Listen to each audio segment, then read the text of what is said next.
You're sitting there again. You know what to do. Knowing isn't a problem. Starting is. And motivation has nothing to do with it. You've been taught a simple story. Action follows motivation. First you feel ready, then you move. So you wait. You scan your mood. You check your energy. You look for the spark. And when it doesn't arrive, you assume something is wrong with you. But motivation isn't an engine. It's weather. It comes and goes. It spikes on novelty. It vanishes the moment the work becomes real. If you build your life on motivation, you build on something you cannot command. That's the trap. Most people don't fail because they're incapable. They fail because they negotiate. I'll start when I feel clearer. I'll begin after I rest. I'll do it when I have time. Tomorrow will be easier. Each thought sounds reasonable. None of them produce motion. Negotiation keeps the body still while the mind stays busy. And a busy mind can feel like progress even when nothing changes. You open notes. You watch another video. You plan a better plan. You promise yourself a clean restart. But the system learns a pattern. Thinking replaces doing. The more you wait for the right feeling, the heavier the first move becomes. Because the real problem isn't motivation, it's the missing entry point. Here's the inversion. Action does not follow motivation. Motivation follows action. Not big action, not intensity, not force, movement. The nervous system doesn't respond to meaning. It responds to what the body is doing now. When the body stays still, resistance builds. The task grows in your mind. The cost feels higher. The threat feels closer. But when the body moves, information changes. Breath deepens. Attention narrows. Energy reorganizes. Not because you convinced yourself, but because the system updated. We're moving. This is manageable. We're safe enough to continue.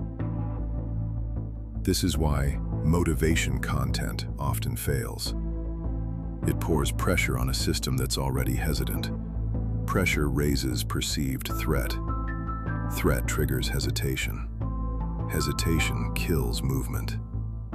What you call procrastination is often protection. So the solution isn't more desire, it's less resistance. And resistance drops when the entry barrier drops. Most people try to start at the top of the mountain. They aim at the finished workout, the completed project, the full transformation. Their mind jumps to outcomes. Their body feels the cost, and it freezes. So we do something different.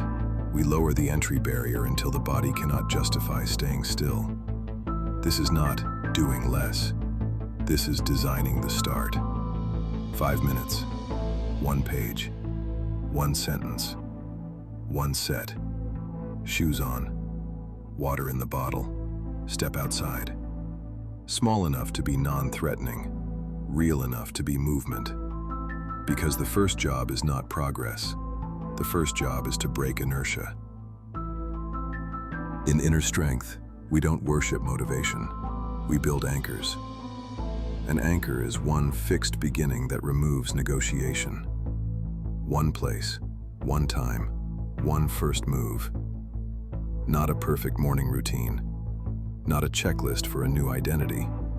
Just a reliable start. Because when the start is fixed, the question, "Do I feel like it?" becomes irrelevant. You move because that's what happens next. And here's what most people miss. Structure is not a cage. Structure is relief.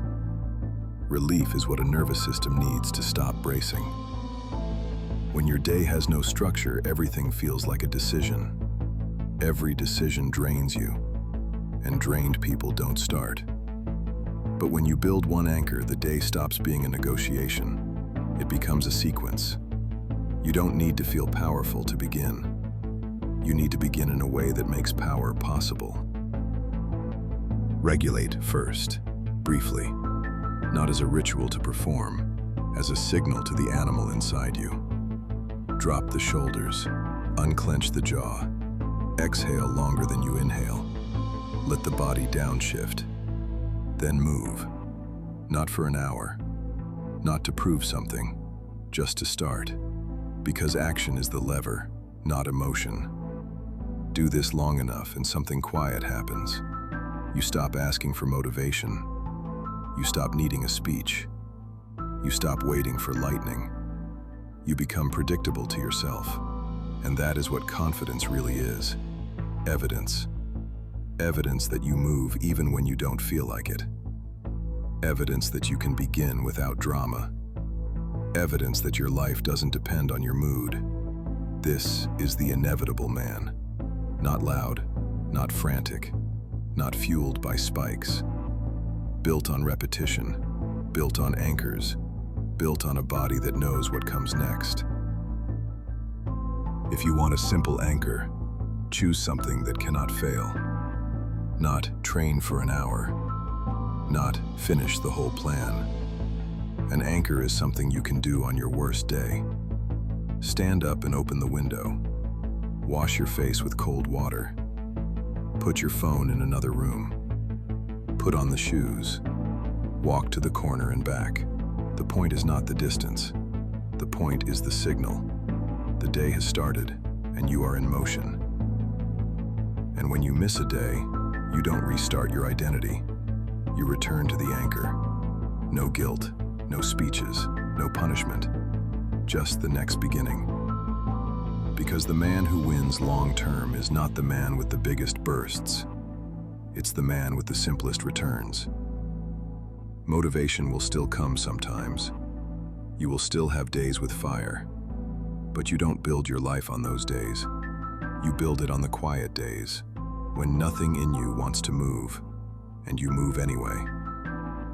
Not through force, but through design. So stop waiting for motivation. It was never meant to lead you. Lower the entry point. Fix the start. Let movement do the work. You don't need more drive. You need less resistance. Move first. The rest will follow. Stay regulated.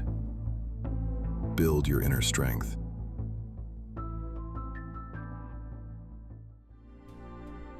If this inspired you, give it a like. Subscribe for weekly wisdom, and share your thoughts below to grow the inner strength community.